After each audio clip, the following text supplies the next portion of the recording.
instruction ng Presidente is to make sure, ng ating Pangulo is to make sure na natutulungan yung mga local government units kasi alam naman natin na sunod-sunod yung naging kalamidad. Red alert status itinaas sa buong lalawigan ng Negros Occidental dahil sa pagsabog ng Bulkang Kanlaon. Lokal na pamahalaan ng La Castellana at karatig lugar na nanawagan ng karagdagang tulong. Mas mabuti na yon na merong impeachment cases para kung ano man yung mga akusasyon nila ay maayos na natin masagot. Vice President Sara Duterte handang sagutin ang impeachment complaints laban sa kanya. We were asked by the Indonesian government that not to make any announcements until everything is settled. So let's respect that request. Indonesia nakiusap umano sa Pilipinas na huwag munang maglabas ng pahayag patungkol sa pagbabalik ni Mary Jane Veloso. Department of Justice team na susundo sa Pinay drug convict nakahanda na. The farm gate price went down. The landed cost went down. So it is a puzzle din po for us na perhaps this deserves a more nuanced analysis. Top rice importers inusisa sa Quintacom hearing sa isyu ng pananatiling mataas sa presyo ng bigas sa bansa.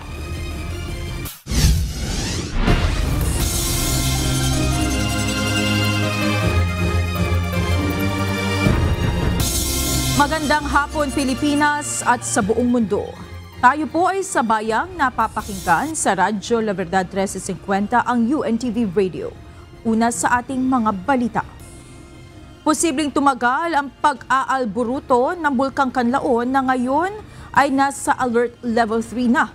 Gayunpaman, tiniyak ni Defense Secretary Gilberto Teodoro Jr. na pinaghahandaan na ng pamahalaan ang worst scenario na maaaring mangyari rito. Ito ang balita ni Ryan Lacanlale. Etong alert level 3 ay minimum i-maintain natin ayon sa pag-asa ng 3 linggo at the minimum. Nakataas na sa alert level 3 ang Bulkang Kanlaon kahapon.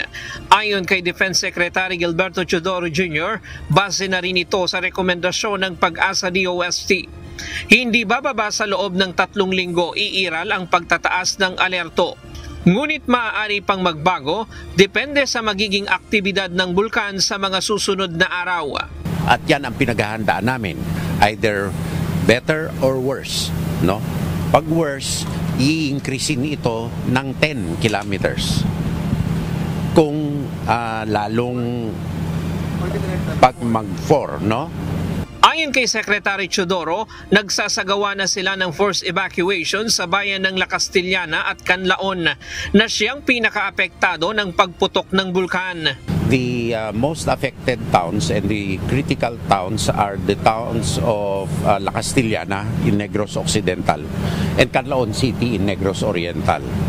We are expecting a total of 54,000 people who we are busy kami ngayon sa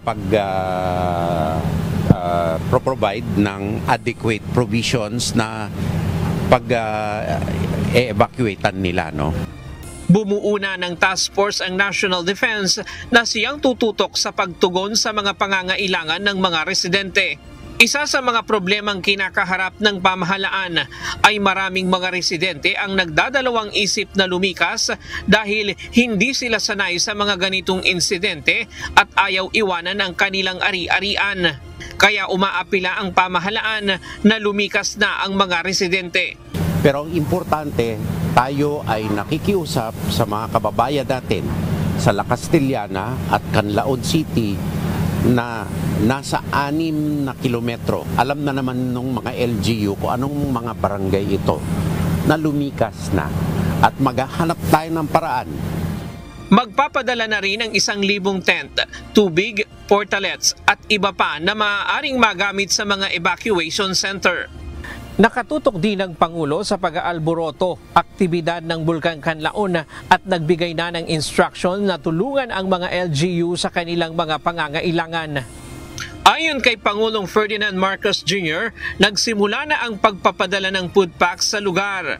Gayon din, tiniyak na aniya ng Budget Department na may sapat na pondo para sa pagtugon sa apektado ng pag-aalburuto ng Mount Canlaon. First of all, I got the report from si Secretary Rex Gatchalian, who landed already in Negros early this morning. With DBM has already assured me that they are ready. So yes, we are ready to support the families who have been evacuated outside the 6-kilometer danger zone. Ryan Lacanlale, UNTV News and Rescue.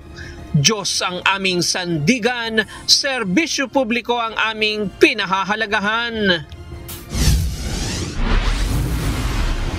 Tiniyak na Department of Social Welfare and Development na may naka-pre-position na family food packs para sa mga residente sa Negros Island na naapektuhan ng pagputok ng Bulkang Canlaon. Sa datos ng DSWD, mahigit 11,000 individual mula sa 19 na barangay ang nananatili ngayon sa evacuation centers matapos silang ilikas dahil sa volcanic eruption. Ito ang balita ni Gladys. Meron na tayong mga naka-preposition na family food packs and non-food items dito po sa Negros Occidental at sa Negros Oriental. At meron na po tayo mga na-release sa mga affected populations, particularly yung mga pamilya na nasa mga evacuation centers. Namamahagi na ang Department of Social Welfare and Development ng family food packs para sa mga residente sa Negros na lumikas dahil sa pagsabog ng Bulkang Canlaon. Sa tala ng DSWD, higit 11,000 individual o katumbas ng 3,400 pamilya ang naapektuhan mula sa 19 na barangay sa Baguio City, La Castellana, Moises Padilla, La Carlota City, Morcia at Pontevedra. Karamihan sa mga ito ay nakikisilong muna sa evacuation centers, habang may ilan namang nakikituloy muna sa kanilang kaanak.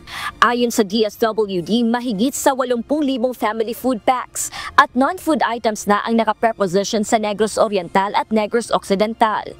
Patuloy pong nakikipag-ugnayan ang ating field offices sa mga lokal na pamahalaan para po matiyak na meron tayong mga sapat na mga food packs and non-food items na maididistribute po natin as part of our augmentation support to the local government units.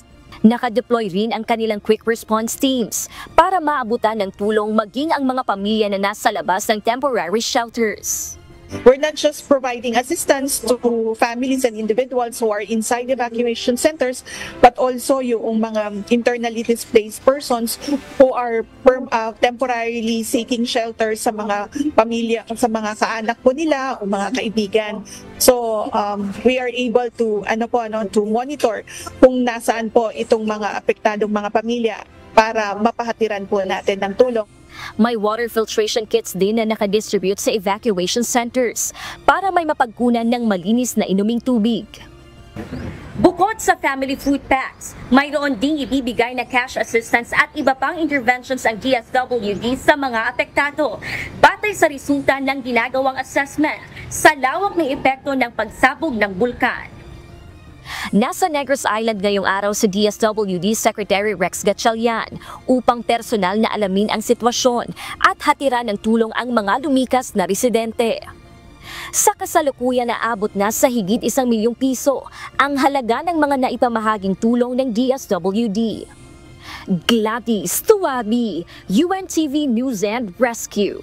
Diyos ang aming sandigan, serbisyo publiko ang aming pinahahalagahan.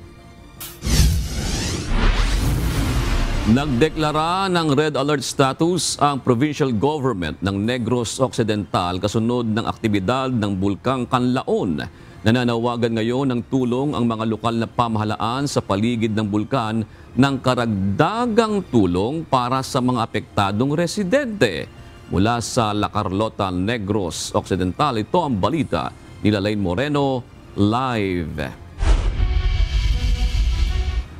Magandang hapon, Lalaine. Kumusta ang sitwasyon dyan? Yung bang sinasabing karagdagang tulong ay ibig sabihin ba noon na mas marami ngayon na nadagdag na mga apektadong residente sa mga evacuation centers? Yun ang ibig sabihin ng karagdagang tulong ng mga lokal na pamahalaan para dito sa mga evacuees na apektado ng Bulkang Canlaon. Ito kasing budget nila na Quick Response Fund para dito sa volcanic eruption ay naubos na nitong last June this year sa pagsabog ng Bulkang Canlaon. Kaya yung budget nila ay nabawasan na at kung magtutuloy-tuloy pa ang pagdami ng mga evacuees sa mga evacuation centers ay talagang kukulangin itong kanilang pondo para doon sa mga pagkain, sa mga face mask at iba pang mga kits para doon sa kanilang mga residente. Mula blue alert status ay tinaas na sa red alert ang sitwasyon sa paligid ng Bulkang Canlaon. Ibig sabihin, naka-activate ang buong response cluster ng probinsya. Naka-alerto ang buong emergency response at humanitarian assistance team ng lalawigan para sa pagtugon sa mga pangangailangan ng mga residente. Kabilang dito ang camp management o ang pamamahala sa mga evacuation center, logistics, food at health clusters. Ayon kay Negros Occidental Governor Eugenio Jose Lacson, nakataas na sa alert level 3 ang aktibidad ng bulkan at posibleng abuti ng 3 linggo ang pamamalagi ng mga evacuees sa mga evacuation center. Kailangan pa kasing i-monitor ng mga otoridad ang magiging aktibidad ng bulkan kung wala na itong susunod na pagsabog. Kung sakali naman anya ng muli itong sasabog, ay itataas na sa 10-kilometer radius zone ang forced evacuation. Ibig sabihin, mas maraming mga residente ang maapektuhan ng ililikas.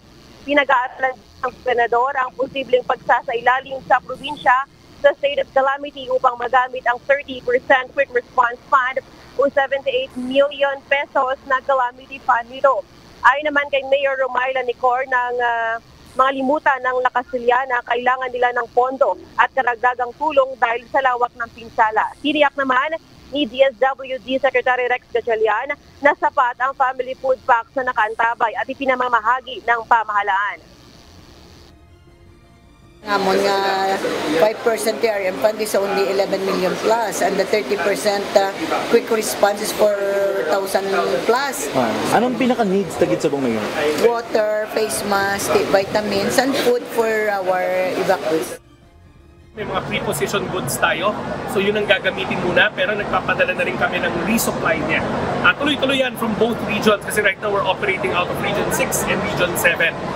We have more than enough stocks ng family food supply, family food packs sa isla ng Negros. Ngayon ay nasa 424 na paaralan sa buong Western Visayas ang nagsuspende na ng kanilang face-to-face classes dahil sa paglaganap na o asopre. Dahil walang pasok, ay nag-shift muna sa alternative delivery mode ang mga estudyante. Samantala, June, batay sa latest update ng Office of the Civil Defense, umabot na sa 3,470 families o 11,720 na individuals ang direktang apektado ng pagputok ng Bulkang Canlaon at ayon nga sa OCD ay posibleng madadagdagan pa ito kung muli na namang magkaroon ng aktibidad itong Bulkang Canlaon.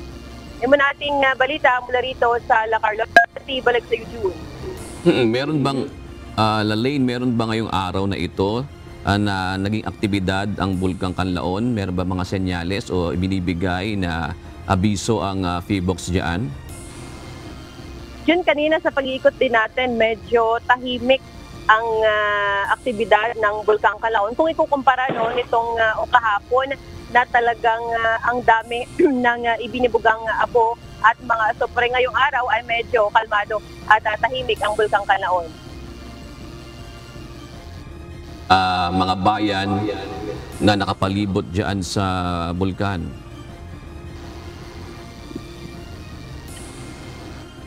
Lalaine, ulitin ko lang, Lalaine, kumusta naman yung clearing operations na isinasagawa doon sa mga bayan na naapektuhan na dyan malapit mismo sa bulkan?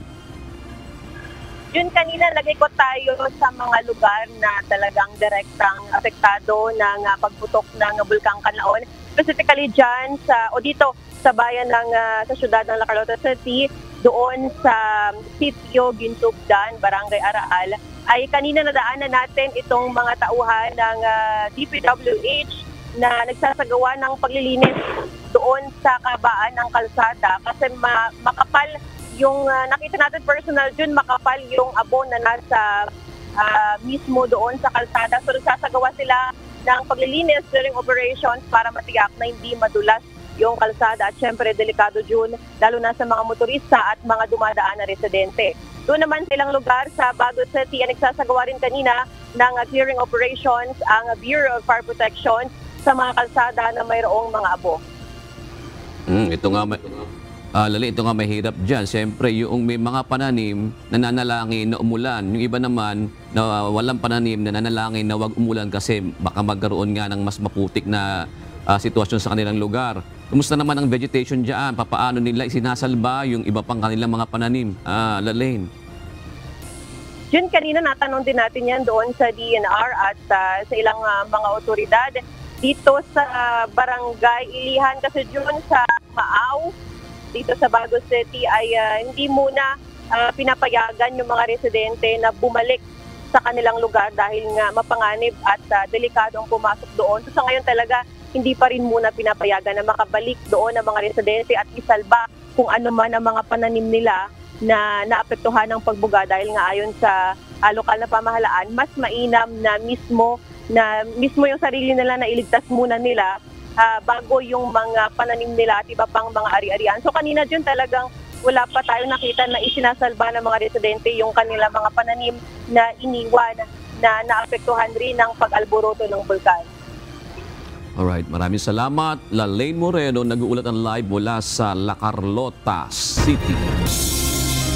Nanindigan si Pangulong Ferdinand Marcos Jr. sa pulisiya ng kanyang administrasyon na hindi palalalain ang tensyon sa West Philippine Sea. Ito ay kahit pa patuloy ang harassment ng China sa mga barko ng Pilipinas sa mismong exclusive economic zone ng bansa. Ito ang balita ni Nel Maribuhok. We are not at war. We don't need Navy warships. Hindi magpapadala ang Pilipinas ng Navy warships sa West Philippine Sea. Ayon kay Pangulong Ferdinand Marcos Jr., magre-resulta lamang ito ng pagtaas ng tensyon sa riyon. Iyan ang binigyan diin ni PBBM sa gitna ng patuloy na harassment ng Beijing sa mga barko ng Pilipinas. Ayon kay Pangulong Marcos, magpapatuloy lamang ang Pilipinas na protektahan ang teritoryo nito. All we are doing is resupplying our fishermen, protecting our territorial rights. Dagdag pa ng Commander-in-Chief, hindi magiging dahilan ng Pilipinas upang mapataas ang tensyon sa West Philippine Sea. We are going to continue to perform our mission. We will never be part of an escalation in the situation in the West Philippine Sea. If we look at the evolution of the situation in the West Philippine Sea, the Philippines has never been an agent of escalation. November 13 nang may ilang Chinese Navy helicopters ang lumapit sa mga mangingisdang Pilipino sa WPS, dahilan upang i-deploy ng Philippine Coast Guard ang BRP Teresa Magbanwa at BRP Cape Engaño. Sumunod naman noong December 4, binomba ng tubig ng China Coast Guard ang Bureau of Fisheries and Aquatic Resources o BFAR vessel malapit sa Baho de Masinloc. Nel Maribuhok, UNTV News and Rescue. Diyos ang aming sandigan, serbisyo publiko ang aming pinahalagahan. Pinagtibay na Department of Foreign Affairs ang kanilang paniniwala sa mapayapang paraan ng pagresolba sa territorial disputes. Ito ay kaalinsabay ng paggunita sa ika-42 anibersaryo ng United Nations Convention on the Law of the Sea o UNCLOS adaptation.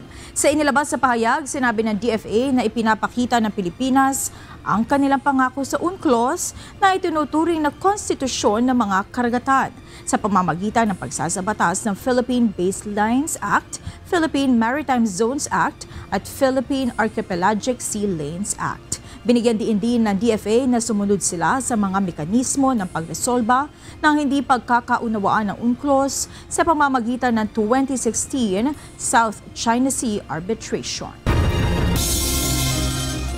Itinuturing na magandang oportunidad ni Vice President Sara Duterte ang pagkakaroon ng impeachment complaints laban sa kanya. Sa ganitong paraan niya ay masasagot na niya ng maayos ang mga akusasyong ibinabato sa kanya. Ito ang balita ni Jed Neresina. Mas mabuti na yon na merong impeachment cases para kung ano man yung mga akusasyon nila ay maayos na natin masagot. Bukas si Vice President Sara Duterte sa mga impeachment complaints na inihain ng iba't ibang grupo sa Kamara laban sa kanya. Ito ang naging tugon ng Vice Presidente kaugnay sa dalawang naunang impeachment complaints sa kanya. Ayon sa pangalawang Pangulo, mabuting mayroong ganitong mga hakbang dahil masasagot niyang mabuti ang mga sinasabi ng mga miyembro ng House of Representatives na umano'y mali niyang ginawa. Mas nakatuon na rin sa kanya ang magiging investigasyon at hindi na madadamay pa ang sinumang empleyado ng Office of the Vice President maging sa Department of Education noon. Mas mabuti na rin yon na merong impeachment dahil doon sa impeachment ako lang yung hinahabol ng mga members of the House of Representatives. Hindi na nila tiniterrorize yung mga kasamahan ko sa Office of the Vice President.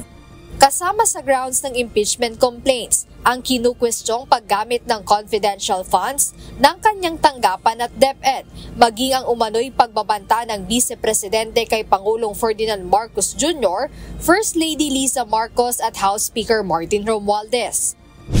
Samantala sa pagtatapos ng pagdinig ng House Committee on Good Government and Public Accountability sa naging paggamit ng pondo ng OVP at DepEd, sinabi ni VP Duterte na naging maginhawa na ang pakiramdam ng kanyang mga empleyado dahil hindi na nila kinakailangan muling dumalo sa pagdinig sa Kamara. Hindi naman direktang sinabi ng pangalawang Pangulo na hindi siya dadalong personal sa investigasyon ng National Bureau of Investigation, ngunit binanggit nito ang ilang opsyon na maaari niyang gawin. Sabi ng lawyer ko, hindi naman daw kailangan na magpakita or mag-appear sa patawag ng NBI, sa subpoena ng NBI. Pwede nang mag-position paper, pwede nang magbigay ng letter, pwede nang magbigay ng affidavit. So yung mga options na yon available sa akin. Bukas ay mayroong nakaschedule na Thanksgiving activity ang kanyang tanggapan. Pagkatapos nito ay kinakailangan naman niyang makabalik sa Davao City para dumalo sa libing ng kanyang tiyuhin. Jed Neresina, UNTV News and Rescue. Diyos ang aming sandigan, serbisyo publiko ang aming pinahahalagahan. Hinimok ni Justice Undersecretary Raul Vasquez si Vice President Sara Duterte na humarap sa National Bureau of Investigation. Hinggil ito sa kanyang naging pahayag na tila may halong pagbabanta laban kay Pangulong Ferdinand Marcos Jr. Ayon kay Undersecretary Raul Vasquez, may mas maiging dumalo ng personal ang Vice Presidente bilang respeto sa proseso at rule of law. But that's a matter that would be left to the discretion of their defense team. But it would be best if she would present herself because that's part of the process. Everybody should follow the rule of law and the processes with respect to investigations by our law enforcement agencies. Inusisa sa House Quinta Committee hearing ang top rice importers sa bansa hinggil sa presyo ng bigas. Tanong ng mga kongresista, bakit mataas pa rin ang presyo ng bigas sa kabila ng pagbaba ng halaga nito sa pandaigdigang merkado at pagbabawas ng taripa sa inaangkat na staple food? Ito ang balita ni Rosalie Cos, live. Magandang gabi, Rosalie. Bakit nga ba nananatiling mataas ang presyo ng bigas sa merkado kahit maraming supply ng bigas at binawasan pa nga yung taripa sa inaangkat na bigas? June, naniniwala ang mga membro ng House Quinta Committee o tinatawag din na Super Committee dito sa Kamara na mayroong nangyayaring sabwatan sa pagitan ng mga rice traders at importers kaya nananatiling mataas ang presyo ng bigas sa merkado.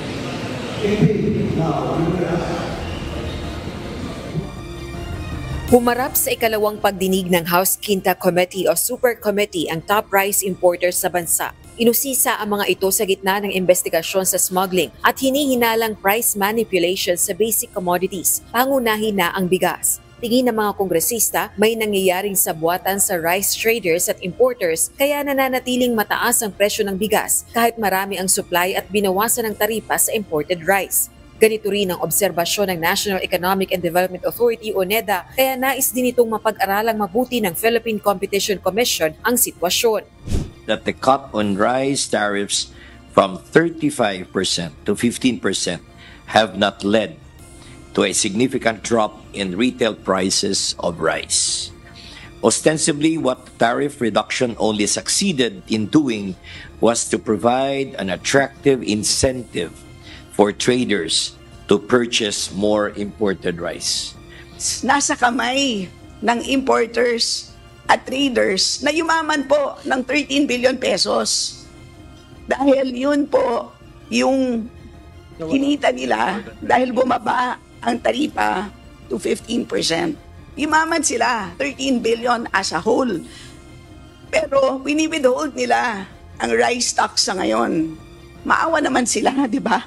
Pakawalan na nila ang rice tax na yan nang sa ganon, bumaba na ang presyo na sa ngayon ay dapat nasa bandang 35 pesos. Or sige, lagyan nila ng a reasonable margin pero nasa neighborhood ng 35 pesos. The farm gate price went down.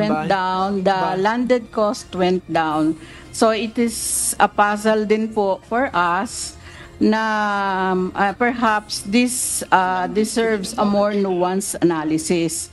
Kasi in a highly competitive market, you would expect that a decrease in tariff rates would result in increased quantity of imports, and the increase in quantity of rice supply in the market and should translate to lower retail. Pero hindi po yun yung nangyari.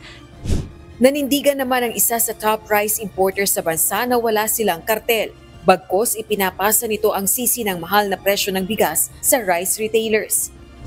Ang nabiblame kasi ngayon ang naging spotlight kaming mga importer, where in fact tama si Honorable Tulfo na ang makikita natin problema sa retailer.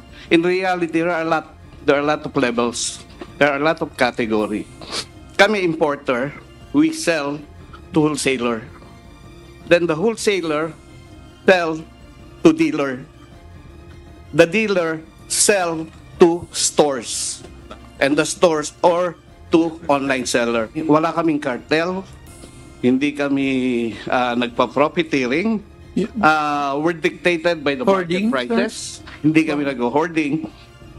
Batay sa pag-usisa ng mga kongresista sa Bureau of Customs, pumapalo sa 33.4 pesos per kilo ang landed price ng imported rice. Ipinapasa naman ito ng rice importers sa retailers ng 35 hanggang 41 pesos. Pero ang ipinagtataka ng mga kongresista, bakit walang presyo ng bigas na mas mababa sa 50 pesos kada kilo sa mga pamilihan? Sa presyo po na nakukuha po ng mga retailers po sa Bulacan, ito po kasi yung pinakamalapit po sa Manila. Usually po, nakakabili po yung mga retailers ng 38, papasa naman nila ng plus 4 pesos or 5 pesos. So nasa market po ng 42 or 43. Ito po yung mga broken. Yung naman po mga well-milled rice, nabibili po nila ng 1,950, that is 39 pesos po or 40 pesos. Nabibinibenta naman po sa market ng 44 or 45 pesos. So yun po yung nangyayari po ngayon sa kasalukuyan po.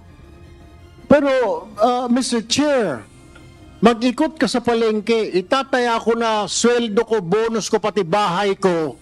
Wala kang mabibili na lintik na less than 50 pesos. Bihira po, Mr. Chair. Pinagbobola tayo ng mga hinayupak na ito. I'm sorry for my language, pero niloloko tayo somewhere else eh.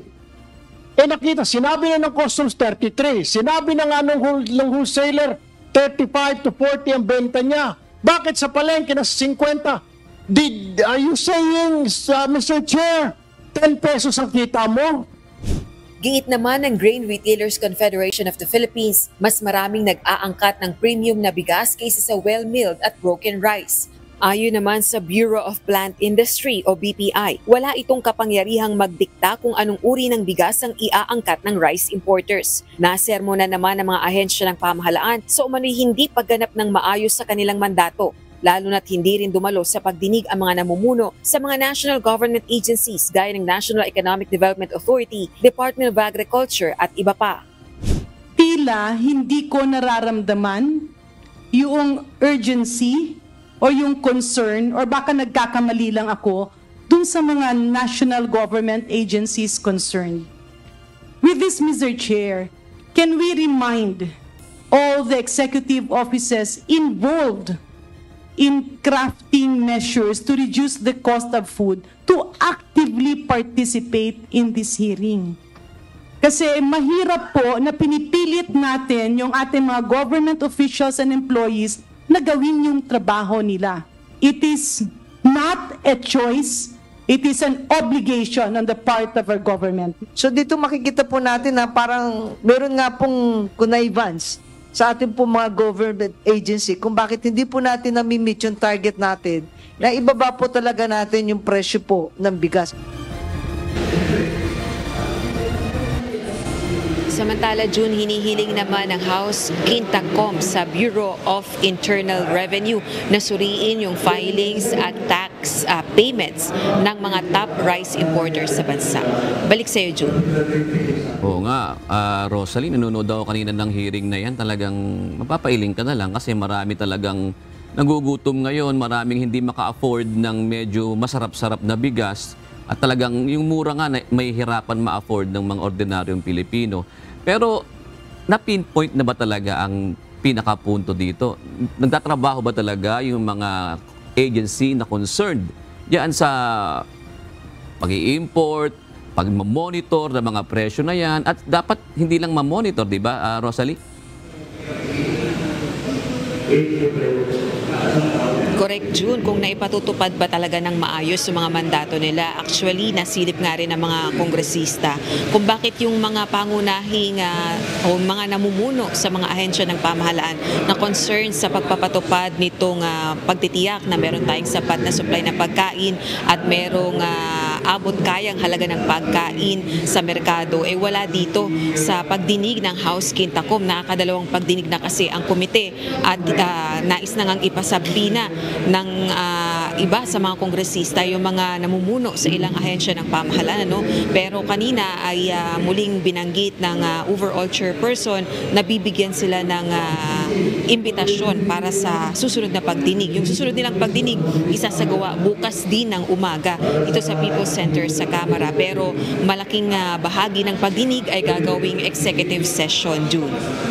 Kasi kung talaga gusto natin talaga na mahatiran ng murang bigas yung ating mga kababayan na mas nakararami, hindi ba pwedeng ma-regulate talaga? May sinasabi di ba kanina sa report mo, Rosalie, na 3 uri, yung broken rice, well-milled rice at yung premium. Mas marami daw yung premium na inaangkat. Hindi ba pwedeng yung mas abot kaya ng mamamayan ng angkatin?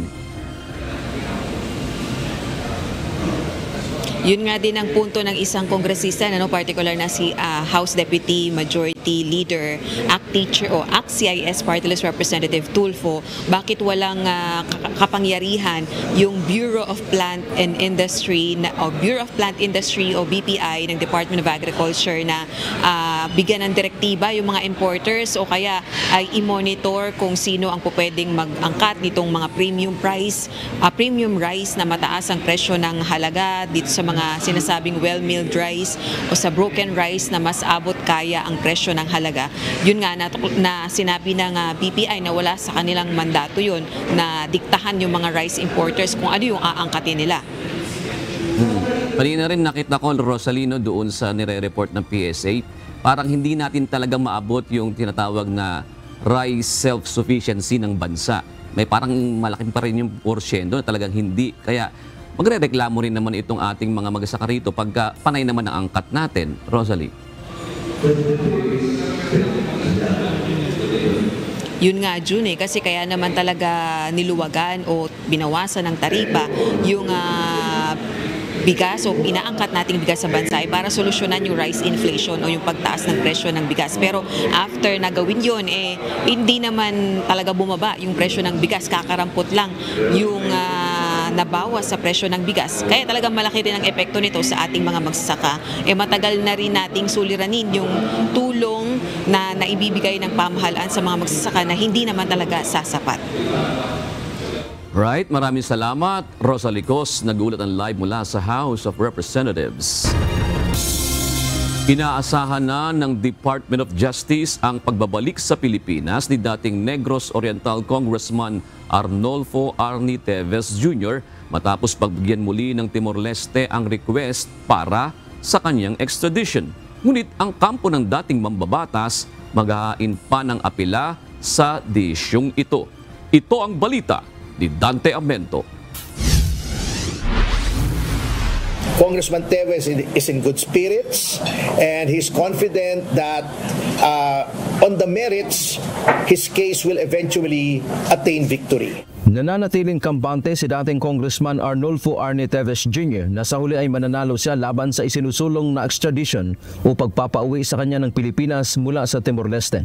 Ayon sa abogado ni Teves na si Attorney Ferdinand Topacio, maghahain sila ng apela sa desisyon ng Timor-Leste Court of Appeal na inilabas noong nakaraang linggo kung saan dalawa sa judges ang pumabor na pabalikin na sa bansa ang dating mambabatas. Pangungunahan ng kanyang mga kasamahang abogado sa Timor-Leste ang pagsusumite ng apela. Mayroon silang 30 araw mula nang ibinaba ang desisyon sa extradition case. The ball is in the court of our lawyers in Timor-Leste. But of course, I'm almost certain that we'll file an appeal. And the appellate process will be underway pretty soon. Sinabi naman ng Department of Justice o DOJ na matapos na pagbigyan ng 2 beses ang hiling ng Pilipinas sa extradition case, naniniwala sila na hindi na babaliktarin ng Timor-Leste Court of Appeal ang desisyon nito. But you know, when you've been decided twice over and it's in the negative, well, we are very, very hopeful. And that's being kind. So, that the same result would come out. Minaliit naman ni Topacio ang pahayag ng DOJ at matagal na anyang sinasabi maging ni Secretary Crispin Rimulya na mapauuwi na ang dating mambabatas pero hanggang ngayon ay hindi pa naman ito nangyayari. They have been saying that for the longest time. 2 taon na yata nilang sinasabi yun. But the fact remains that Congressman Teves is still in Timor-Leste and the fact remains that all of their predictions have been proven wrong. Diba ilang beses na nilang sinasabi ganitong buwan, nandito na, wala nangyari. Binigyang din pa ni Attorney Topacio na ang ginawa kay Teves ay persecution o pang-uusig lamang gaya ng ginagawa ngayon ng pamahalaan kay Vice President Sara Duterte. They are being falsely implicated for crimes, grave crimes. In the case of VP Sara, may plunder, ang dami. Lahat ng crimes na capital offense. Dante Amento, UNTV, News and Rescue. Diyos ang aming sandigan, serbisyo publiko, ang aming pinahahalagahan. Narito naman ang mga balita sa iba't ibang panig ng mundo. Ihahatid ng ating global correspondent na si Nerissa Dando mula sa Nagoya, Nihon.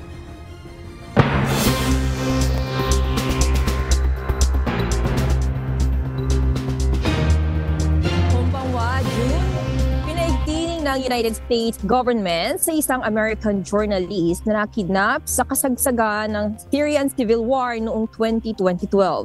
Susubukan ng US na maiuwi ang isa sa pinakamatagal ng hawak na hostage ng Amerika kasunod ng biglaang pagbagsak ng gobyerno ng Syria. Ito ang balita ni Stanley Cost. He is in Beirut to talk with people in the region, to talk with parties in the region, to collect information, and to try to find out where Austin Tice is. Naniniwala ang US government na buhay pa ang American freelance journalist na si Austin Tice. Si Tice ay dinukot habang nasa reporting assignment sa Syria noong kasagsagan ng Syrian Civil War noong 2012. Kasunod ng pagtatapos ng rehimen ni Bashar al-Assad, pinapaigting ngayon ng Estados Unidos ang pakikipag-ugnayan sa key parties sa Middle East upang matunto ng posibleng kinaroroonan ni Tice. Kabilang dito ang pagpapadala ng US Hostage Affairs Envoy na si Roger Carsten sa Beirut upang mangalap ng impormasyon. Iniulat ng US State Department na top priority ng pamahalaan ang ligtas sa pagbabalik ng mamamahayag. Hindi rin inaalis ng gobyerno ang posibilidad na makipag-usap ng direkta sa HTS, ang rebelding grupo na nagpatalsik sa pamahalaan ni Assad. We also want to engage with any organization that might have information about the whereabouts of Austin Tice. Patuloy ang apela ng Biden administration sa international community para sa kooperasyon sa paghahanap kay Austin Tice habang umaasa ang kanyang pamilya sa kanyang ligtas na pagbabalik. Nag-alok na rin ang Federal Bureau of Investigation o FBI ng $1 milyong na reward para sa anumang impormasyon na maghahatid sa ligtas na pagbabalik ng American journalist. Sanicos UNTV News and Rescue, USA. Diyos ang aming sandigan, serbisyo publiko ang aming pinahahalagahan.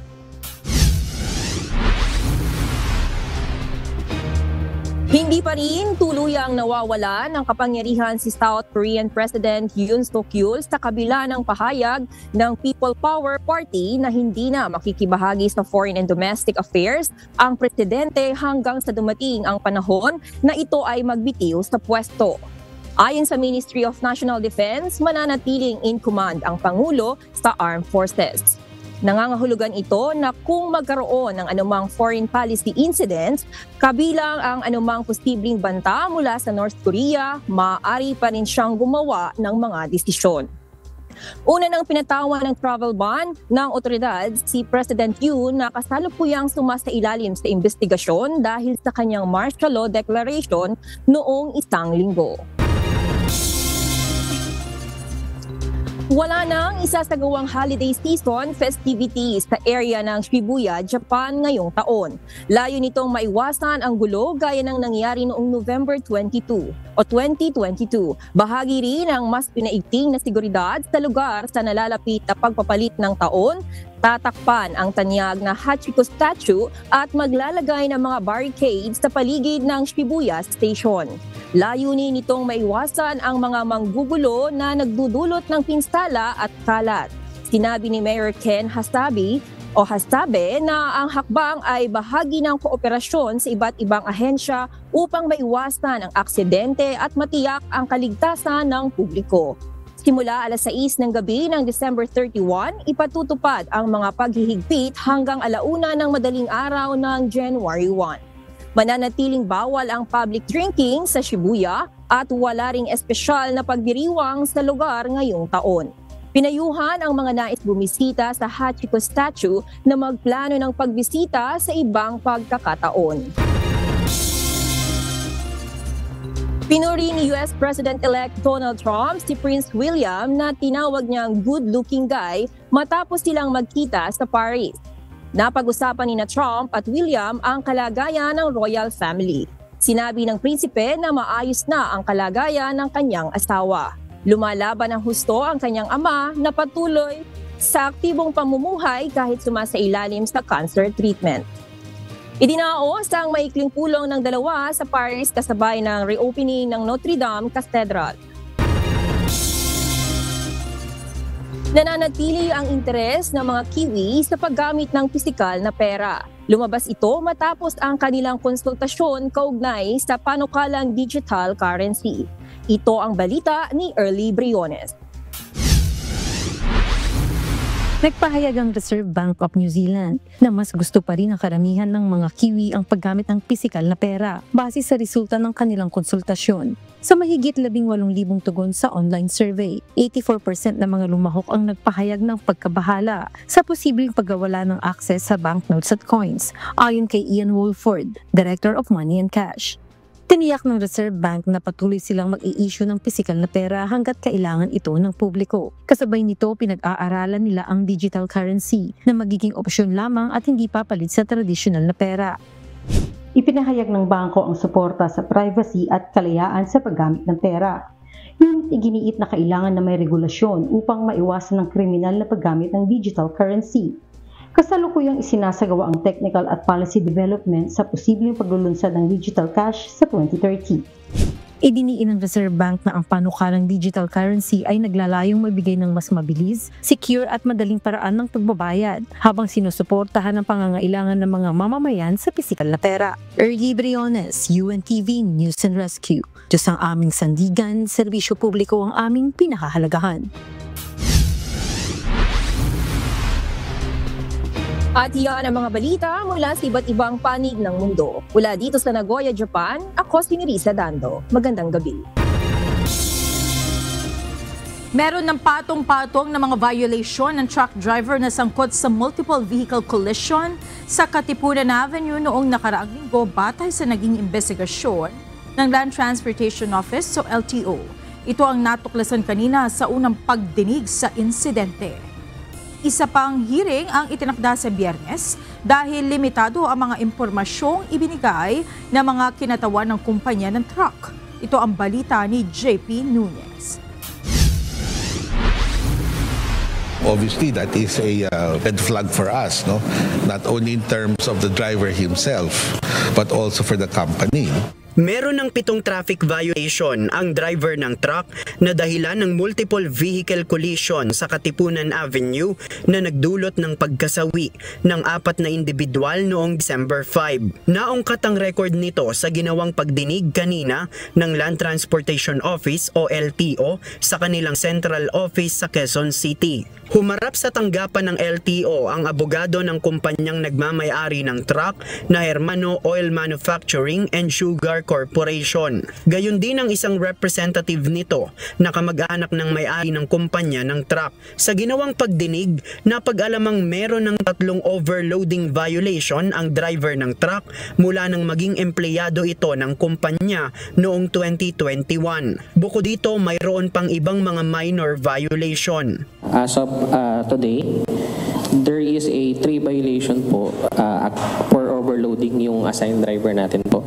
And bukod po doon, meron din pong mga minor violation which is failure to wear prescribed seatbelt and operating with defective.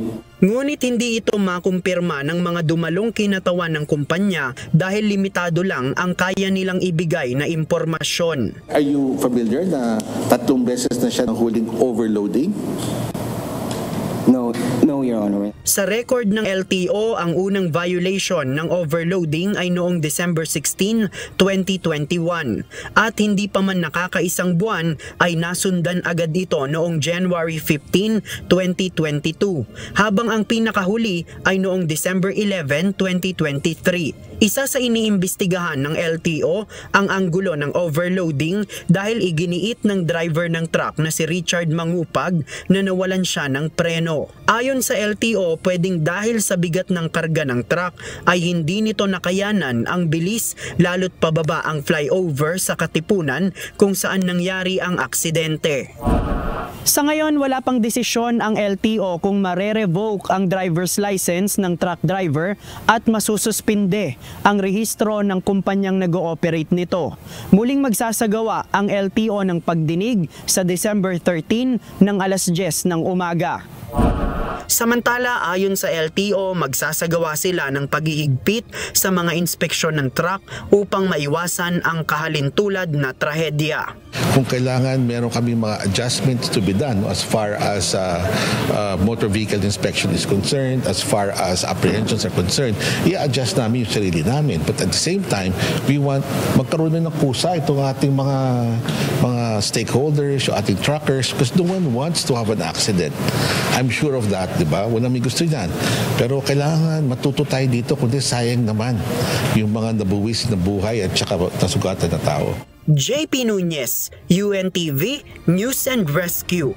Diyos ang aming sandigan, serbisyo publiko ang aming pinahahalagahan. Isang dayuhan na nakuna na ginawang costume sa isang party ang uniforme ng pulis. Bunso nito, muling nagbabala ang pambansang pulisya sa ilegal na paggamit ng police uniform. Iimbestigahan din ng PNP ang dayuhan na nagsuot ng police uniform sa party sa isang kumpanya ng sasakyan. Ito ang balita ni Lea Ilagan. Meron po kayong kakaharapin na kaso kapag sinuot niyo po yan, knowing na hindi naman kayo authorized magsuot niyan at yan ay identifiable sa PNP.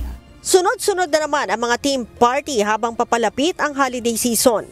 Marami ang nagsusuot ng iba't ibang mga costume bilang dagdag saya sa pagdiriwang. Kaya ang Philippine National Police nagbabala sa iligal na pagsusuot ng police uniform.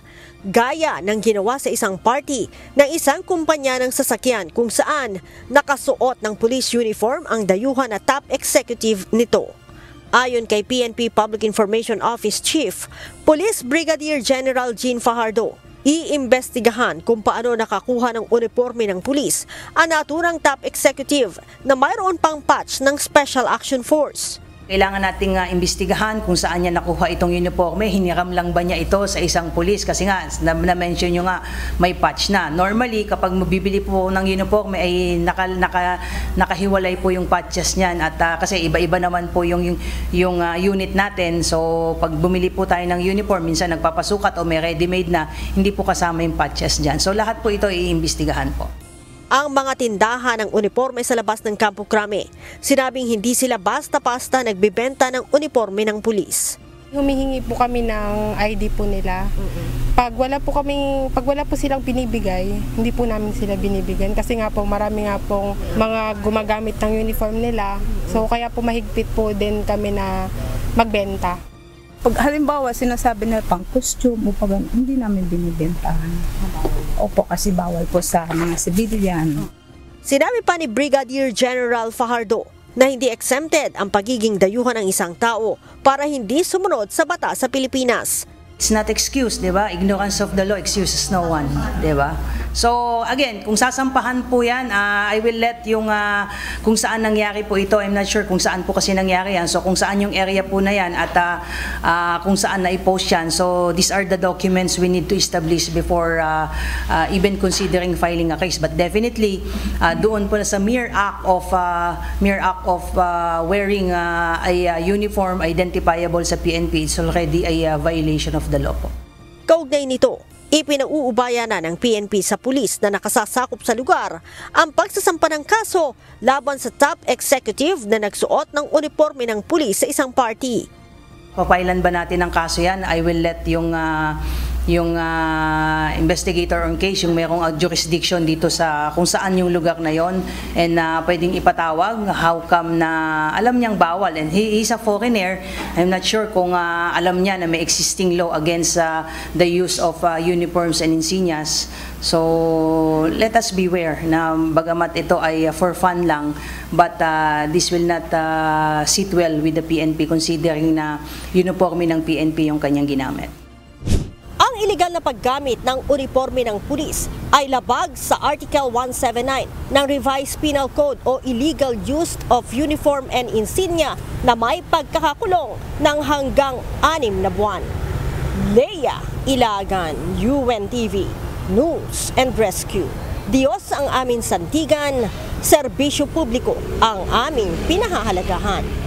Nakiusap umano ang gobyerno ng Indonesia sa Pilipinas na huwag munang maglabas ng anumang detalye tungkol sa inaasahang paglilipat kay Mary Jane Veloso sa kulungan sa Pilipinas.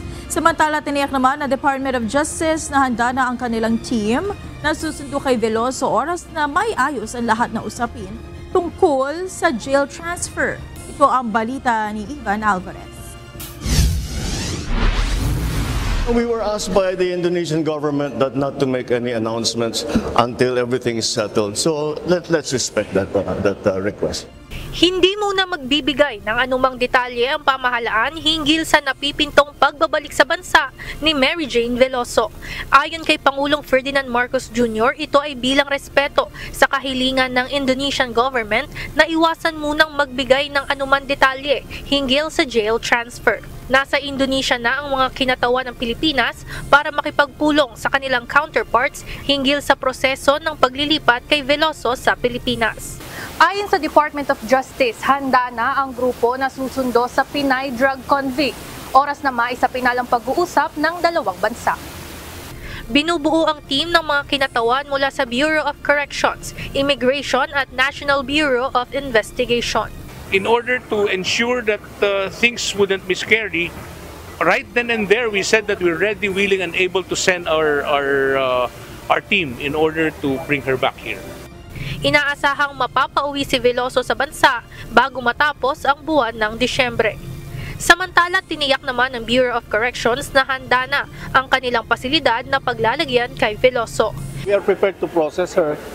And of course, mayroong reception and diagnostic center that will take care of her.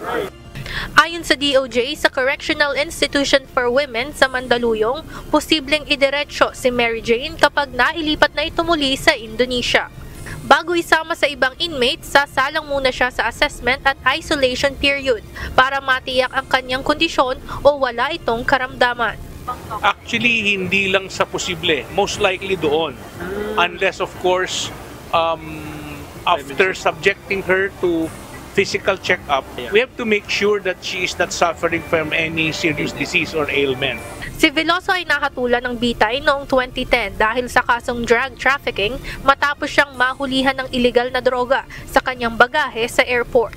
Nakaligtas siya sa execution noong 2015 at ngayon ay nakatakda ng ilipat sa Pilipinas alinsunod sa direktiba ng Pangulo ng Indonesia kaugnay ng jail decongestion efforts sa nasabing bansa. Ivan Alvarez, UNTV News and Rescue. Diyos ang aming sandigan, serbisyo publiko ang aming pinahahalagahan. Nagtungo sa tanggapan ng Department of Foreign Affairs sa DFA ang mga magulang ni Mary Jane Veloso. Ipinaabot nila sa DFA ang kanilang sulat kamay na apela kay Pangulong Ferdinand Marcos Jr. Ito ang balita ni Asher Cadapan Jr. live. Asher, ano ang nilalaman nitong handwritten letter ng mga magulang ni Mary Jane para kay Pangulong Ferdinand Marcos Jr.? Monica, hinihingi pa natin yung kopya ng sulat na yan mula doon sa legal counsel ng ni Mary Jane Veloso. Wala naman tayo ding nakuhang direktang tugon mula sa Department of Foreign Affairs o sa DFA kaugnay sa apila ng mga magulang ni Mary Jane para sa clemency nito. Ngunit ayon sa legal counsel ng mga Veloso ay tiniyak naman sa kanila ng DFA na makararating ang sulat kamay na apila nila kay Pangulong Bongbong Marcos Jr. Sinabi rin nila sa kanila ni DFA Undersecretary Eduardo De Vega na tatrabahuin ang apilang ito. Ngunit ang direktang may kinalaman na nila sa ahensya sa posibleng pagpapalaya kay Mary Jane ay ang Department of Justice o DOJ. Ang talagang sinadya po namin dito yung malaman po namin kung matutuloy kaming dumalaw kay Mary Jane. Saka ang talagang pinakaano namin yung maiabot namin yung sulat para maibigay nila sa ating Pangulo. Saka yung mahingi namin clemency para kay Mary Jane. Talagang sabik na kami sa anak ko. Personal na dumulog sa tanggapan ng DFA ngayong araw mga kaanak ni Mary Jane Veloso. Umaasa ang mga ito na mabigyan rin ng executive clemency at makapiling ngayong holiday season ang kanilang anak. Ito ay lalo pat napapaulat na target maiuwi sa bansa si Mary Jane bago mag-December 25. Sa kabila nito, nagbabakasakali pa rin ang kanilang mga magulang na ipaabot ang kanilang personal na sulat kay Pangulong Marcos. Kaugnay ito ng kanilang apila na tuluyan ng pauwiin sa kanilang bahay si Mary Jane. Maganda rin po yung pag-uusap, na intindihan ko yung sinabi ni Sek na halimbawa iuwi siya, hindi pa raw kasi pwede talaga iuwi namin kaagad sa bahay. Obligado raw na ikulong daw muna.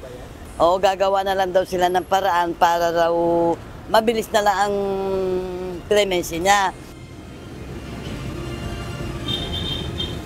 Paliwanag ni Nanay Celia, payag naman siya kung talagang kailangan pa rin idiretso sa kulungan si Mary Jane pagdating ng Pilipinas. Ngunit muli nitong binigyan diin ang bariing pagtuto sa pagditine kay Veloso sa Correctional Institution for Women sa Mandaluyong City. Okay lang po sa akin kung sa safe nila idala. Ayaw ko lang kung doon sa Mandaluyong dahil nandun nga si Maria Cristina Sergio. Yun ang nagbanta sa amin noon, napapatay nila si Mary Jane, isa-isahin kami buong pamilya. Kaya ayaw ko doon.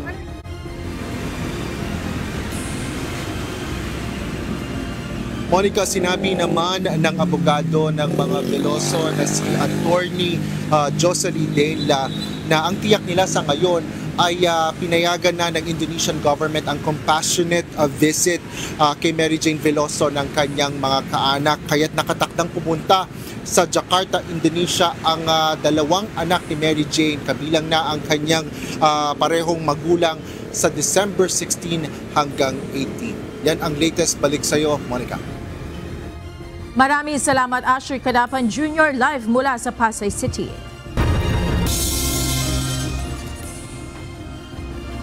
Muling kinilala ni Pangulong Ferdinand Marcos Jr. ang sakripisyo ng mga overseas Filipino worker maging ang pamilya nito. Kaya naman isang cancer care facility ang itatayo sa San Fernando, Pampanga para sa mga ito. Ito ang balita ni Nel Maribuhok. Habang nakatuon sa ating mga OFWs ang cancer center na ito, may 2 cancer center din pong itinatatag ng ating pamahalaan. Ang isa ay yung University of the Philippines, Philippine General Hospital Cancer Center sa Maynila. Ikalawa po, ang Philippine Cancer Center sa Quezon City. Nangako si Pangulong Ferdinand Marcos Jr. na madaragdagan pa ang pagtatayo ng mga ospital na tututok sa cancer patients. Ito ang ipinahayag ng Pangulo ng pangunahan ng groundbreaking ceremony ng bagong Pilipinas Cancer Care Center sa Overseas Filipino Workers o OFW Hospital sa San Fernando City, Pampanga. Ayon kay Department of Migrant Workers Secretary Hans Leo Kakdak, isa ang sakit na cancer sa pangunahing kumikitil sa buhay ng mga OFW. Kasi ayon sa mga pagsusuri namin ay cancer ang isa sa mga illnesses na dumadapo sa ating mga OFWs, kanilang mga mahal sa buhay. Gawa siguro ng nature ng kanilang trabaho sa abroad, stressful work nila sa abroad. So kailangan talagang bigyan lunas yung mga OFWs na nais magdulog ng kanilang mga sarili-sariling karamdaman, particular sa cancer. Kaya naman bilang pagkilala sa kanilang sakripisyo, ayon sa Pangulo, dapat lamang na matugunan ang kanilang pangangailangang pangkalusugan. Sa aming minamahal na OFWs, ang karagdagang pasilidad na ito ay para po sa inyo, sa inyong pamilya. Hindi naman natin hinahangad na maggamit ninyo ito. Ngunit mas makakahinga tayo kung maluwag kung alam natin na may matatakbuhan na ospital ang ating mga OFW sa oras ng inyong pangangailangan. Aabot sa 18 million pesos ang gagastusin sa pagpapatayo ng cancer facility sa Pampanga. Inaasahan matatapos ang pagtatayo nito sa November 2025. Nel Maribuhok, UNTV News and Rescue, Diyos ang aming sandigan, serbisyo publiko ang aming pinahalagahan. Walang plano ang PhilHealth na bawiin ang kasunduan sa isang party list group at government banking institution kaugnay ng gagawing pagresolba sa healthcare infrastructure gaps sa rural areas. Ayon kay PhilHealth spokesperson and Senior Vice President for Health Finance Policy Sector, Dr. Israel Ish Pargas, bagamat kinikilala nila ang mga reaksyon sa issue na ito, subalit isasagawa lamang nila ang revoking kung mapatutunayan na illegal ang isinagawang MOA signing. Ito ang balita ni Mia Alonzo. Well, unang-una, wala po. But of course, we take note and recognize the reaction, or kung halimbawa po ma-declare siya na illegal, and then that would be the time na ititigil po natin. Walang plano ang Philippine Health Insurance Corporation na i-revoke ang Memorandum of Agreement sa Tingog Party List at Development Bank of the Philippines. Ayon sa pahayag ni PhilHealth spokesperson Dr. Israel Pargas, bagamat nauunawaan nila ang naging pahayag ni Dr. Anthony Liachon, hindi maaaring basta na lang nila bawiin ang kasunduan. Liba na lamang aniya kung mapatunayan o ideklarang illegal ang nangyaring MOA signing ng PhilHealth sa DBP at Tingog Party List. I guess hindi kami yung magde-decide on the legalities of that. Any legality would have to be decided by the appropriate offices or the court siguro with regard to the Memorandum of Understanding. Dagdag pa ng PhilHealth, hindi sila tumitingin sa political background ng kahit anumang grupo sa isinagawang pakikipagkasundo sa Tingog Party List. Well, we don't look at any political background, political party affiliations, or any political color for that matter, or any political plan. What we are concerned about is our mandate, especially under the Universal Healthcare Law and our National Health Insurance Program. Wala naman po kami tinitingnan kung sino man or kung ano man po ang political affiliation or any political party list for that matter.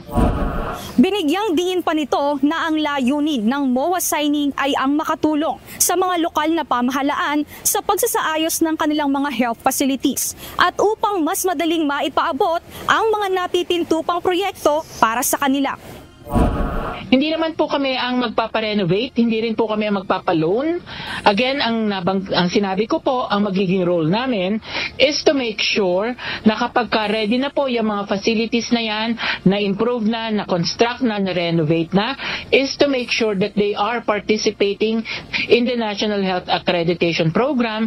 Giit ng PhilHealth na ang pagpapa-improve at pagresolba sa healthcare infrastructure gaps sa rural areas ay para din nila sa benepisyo ng mga miyembro ng PhilHealth nang sa gayon ay mayroong pupuntahan o mapapagamutan sa panahon ng pagkakasakit. Well, ang gusto ko lang po sabihin is the PhilHealth is aggressively improving its benefits and expanding its coverage.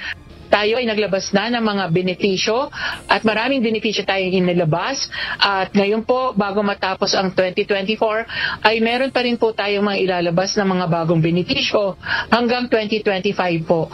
So marami pa rin pong inaasahan ng ating mga miyembro ng mga expanded benefits. Tiniyak naman ng PhilHealth na patuloy nilang gagawin ang pagbubukas ng mga benepisyo hanggat may pangangailangan ang mga Pilipino at patuloy nilang isasagawa ang kanilang mandato. Mia Alonso, UNTV News and Rescue. Diyos ang aming sandigan, serbisyo publiko ang aming pinahahalagahan. Tataas ang singil sa kuryente ng Meralco ngayong buwan ng Desyembre. Sa inilabas sa advisory ng power distributor, madaragdagan na mahigit 10 centavos ang halaga ng kuryenteng isinusupply nila. Bunso nito aabot na sa 11.96 pesos ang halaga ng kada kilowatt hour. Nangangahulugan nito na mahigit 20 pesos sa dagdag sa total electricity bill ng isang sambahayan na kumukonsumo ng 200 kilowatt kada buwan.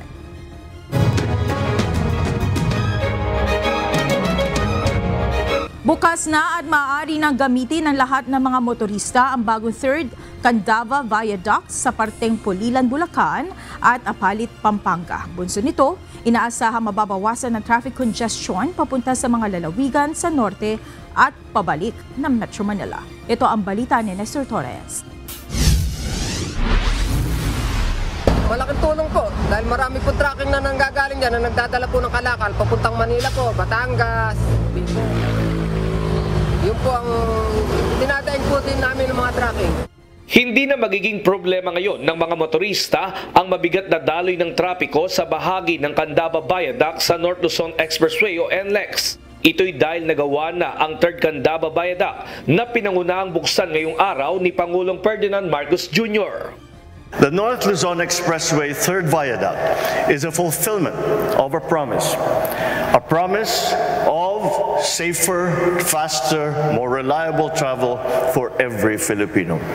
Since its opening in 1977, this 5-kilometer bridge has been a critical link, connecting the towns of Pulilan and Apalit in Bulacan and Apalit in Pampanga.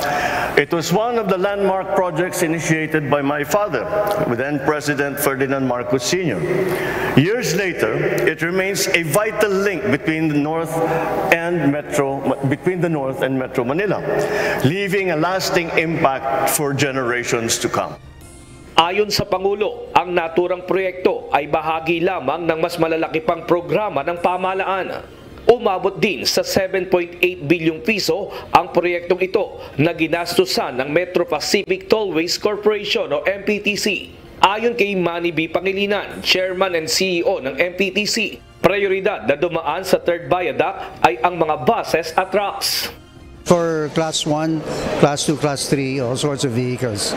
Although the 3rd Viaduct has been built to carry more weight because we're noticing that there's been an increase in cargo trucks that are traveling through the system. No? Yung sa southbound lane is for now restricted to Class 1 vehicles, so not the heavy trucks.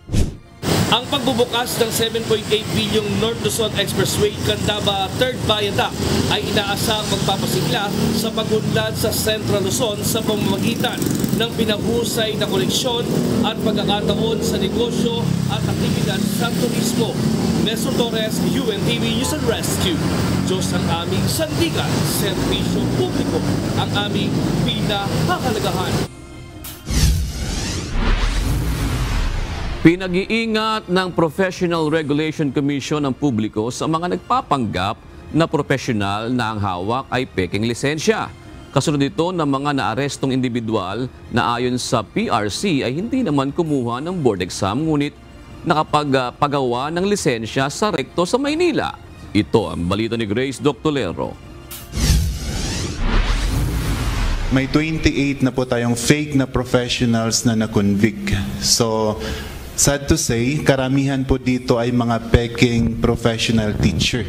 Sumusunod po dito, yes po mga teacher po. So sila po ay namimeke ng kanilang mga lisensya, nahuhuli din po sila kasi sinasubmit nila yung kanilang mga dokumento sa civil service, for example, as a requirement, pero peke pala po ito. Hinikayat ng Professional Regulation Commission Cordillera o PRC-CAR ang publiko na siguraduhing lisensyado ang mga nagbibigay sa kanila ng serbisyo.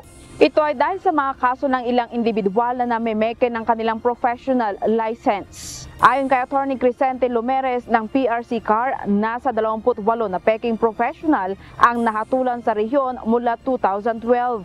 Ang pinakahuling nahatulan ngayong taon ay isang peking doktor. So yung mga sinasubmit pong dokumento sa ating opisina, nakikita po ng ating mga frontliners na ito po ay hindi pala rehistradong professional, hindi pala siya nag-take ng exam or hindi rin pumasa ng exam. So sila po ay nakakasuhan ng pamimeke or falsification ng mga dokumento.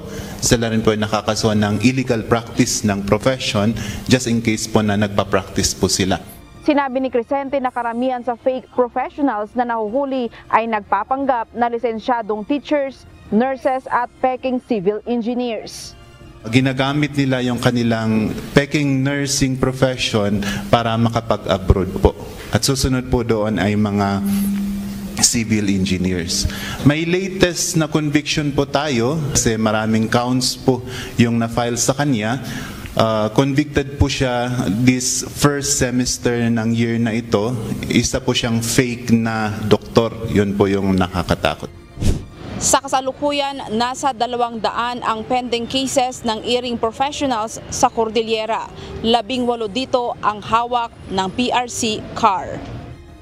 Sa mga ito, 10 ang naisampa na sa korte, 1 ang iniimbestigahan sa Prosecutor's Office at 7 ang naindurso na sa National Bureau of Investigation. Ang mga mapapatunayang nagkasalay maaaring mabilanggo ng 6 na buwan hanggang 6 na taon. Samantala, target ng Professional Regulation Commission Cordillera na magsagawa ng Computer-Based Licensure Examination o CBLE sa Baguio City sa unang semestre ng 2025. Ayon sa pamunuan ng PRC-CAR, inihahanda na nila ang mga kagamitan at supply para rito. Grace Doctolero, UNTV News and Rescue. Diyos ang aming sandigan, serbisyo publiko ang aming pinahahalagahan.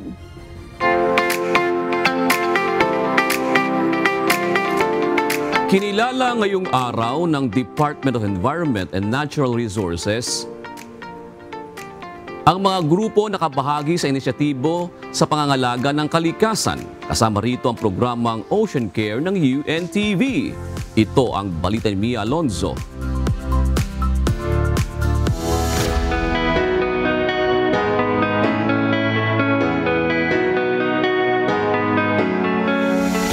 It's also encouraging to see the global effort. Kasi minsan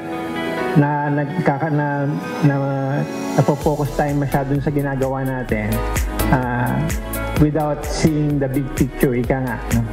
So, it's also good, nakita natin yung developments po about the global effort, global initiatives, and it's very encouraging. So, having gathered together kahit for a short time, we really appreciate po your presence.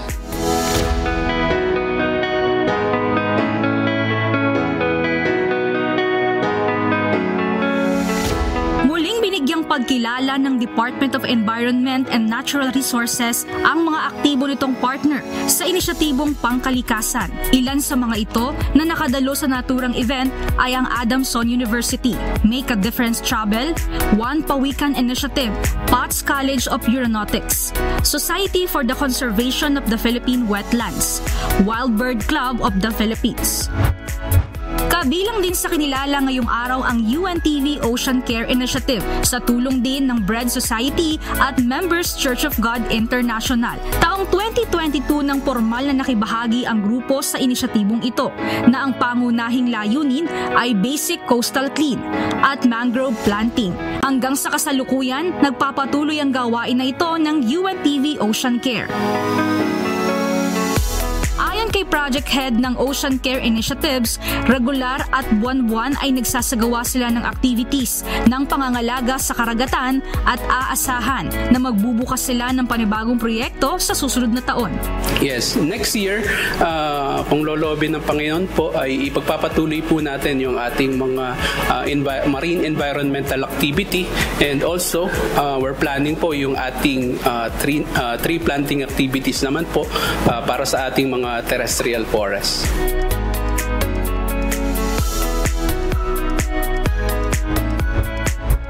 Ayon sa DENR, kasama ng mga bumubuo sa inisyatibong ito ang pagpapalawak ng saklaw at ang sense of volunteerism sa pagpapaigting ng pangangalaga ng kalikasan sa bansa.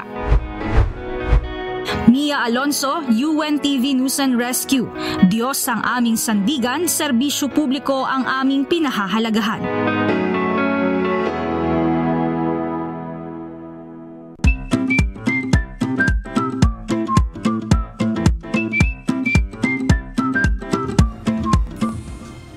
Narito na. Sige. Ating mga naging kausi ngayong araw ng Martes. Palang pala. Ayan. Isang araw.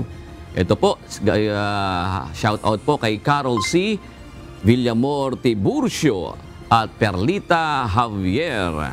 Maraming salamat din kay Ruel Pelayo, Marieta Sebana at Jeneline Castaneda. Nalala ko si Ray Pelayo. Ruel Pelayo. Tataray na namin si Tataray eh. Nasaan na ba si Tataray ngayon? Nagano siya, producer na siya ngayon. Ayan. Shout out kay Tatay. Programa natin. Segment producer ba? Programa. Program. Yung ano yun? Lifesaver. Si Tataray. Yan. At sa ating pong mga kasambahay, kung may mga istorya po kayong nais balikan sa Ito ang Balita, pwede nyo po itong muling mapanood sa aming mga official social media account. Magtungo lamang po sa UNTV News and Rescue YouTube channel at i-click ang subscribe button. Gayon din sa aming Facebook at TikTok accounts. Mapapanood nyo rin po rito ang iba pang news programs ng UNTV, pati na ang iba pang video ng nag-iisang public service channel. Kaya subscribe, like, and share. Narito naman ang salita ng Diyos na ating sandigan mula sa aklat ng Santiago 1:6,8 na nagsasabi, "Ngunit humingi siyang may pananampalataya na walang anumang pag-aalinlangan, sapagkat yaong nag-aalinlangan ay katulad ng isang alon ng dagat na itinutulak ng hangin at ipinapadpad sa magkabi-kabila. Ang taong may dalawang akala ay walang tiyaga sa lahat ng kaniyang mga lakad."